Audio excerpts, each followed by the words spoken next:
Antoine Grégoire, je suis responsable digital chez Numberly et en charge des problématiques de la grande distribution. J'ai avant ça travaillé plusieurs années chez Procter & Gamble, en charge des lancements de marques, des problématiques marketing et de la collaboration avec les enseignes. Le secteur de la grande distribution rentre dans une période charnière en ce moment autour de la data. C'est vrai que historiquement, les enseignes et les distributeurs ont énormément de data collectées grâce à leur programme de fidélité et les marques sont en train de se rendre compte qu'elles sont en déficit de data par rapport à ces distributeurs, ce qui crée un déséquilibre dans la relation entre marques et distributeurs. Et l'enjeu aujourd'hui, c'est que cette data, elle soit mise au service des deux parties et qu'elle puisse aider à rééquilibrer la relation, peut-être de sortir d'une relation conflictuelle essentiellement centrée sur des prix et des tarifs à la baisse et qu'au contraire, se mette en place une relation beaucoup plus constructive, positive, centrée autour de la collaboration et autour de la valeur ajoutée apportée pour le client par les marques comme par les distributeurs.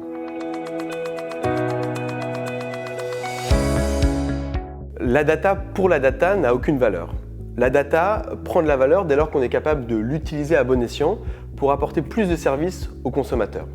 Pour les marques, l'enjeu de la data, c'est d'être capable de personnaliser leurs messages, de personnaliser leur communication, de choisir les bons canaux de communication adaptés à chaque consommateur en fonction de ses préférences, en fonction de ses habitudes, de façon à créer avec chaque individu une relation particulière.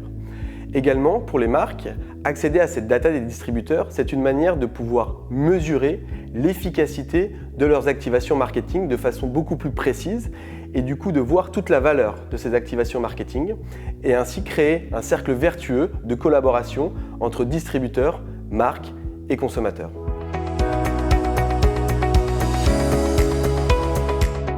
Beaucoup de marques se sont rendues compte assez rapidement qu'elles étaient en déficit de data. Elles ont donc créé des programmes de fidélité qui ont pour objectif de les enrichir en data. Malheureusement, ces programmes de fidélité sont évidemment beaucoup moins riches que les programmes de fidélité des distributeurs. L'enjeu de demain, c'est d'être capable, avec la mise en place de ces collaborations marques et distributeurs, d'enrichir énormément les programmes de fidélité déjà mis en place par les marques ou d'accompagner les marques dans la mise en place de programmes de fidélité personnalisés avec cette data des distributeurs de façon à, encore une fois, avoir des messages, avoir des communications, avoir des offres qui soient beaucoup plus personnalisées à chaque individu en fonction de leurs habitudes de consommation que l'on va pouvoir suivre grâce à la donnée des distributeurs et également de mesurer l'impact en termes de business, en termes de chiffre d'affaires, en termes de valeur ajoutée pour les marques de leur programme de fidélité.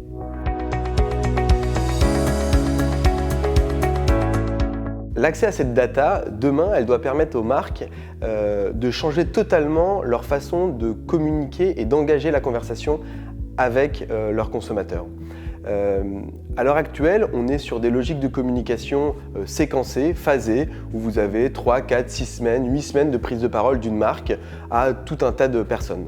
Grâce à la data, l'objectif, c'est de changer ces cycles et de mettre en place des cycles de vie personnalisés, individualisés à chaque personne. La mise en place de ces cycles individualisés, elle va également permettre, et on va pouvoir le suivre au travers de la Consumer Lifetime Value, donc la valeur créée et générée par un consommateur tout au long de sa vie et de son cycle d'achat et de consommation. Et de rentrer dans cette nouvelle ère, ce sera un énorme accélérateur à la fois pour les marques et pour les distributeurs pour créer encore plus de valeur en interne comme en externe.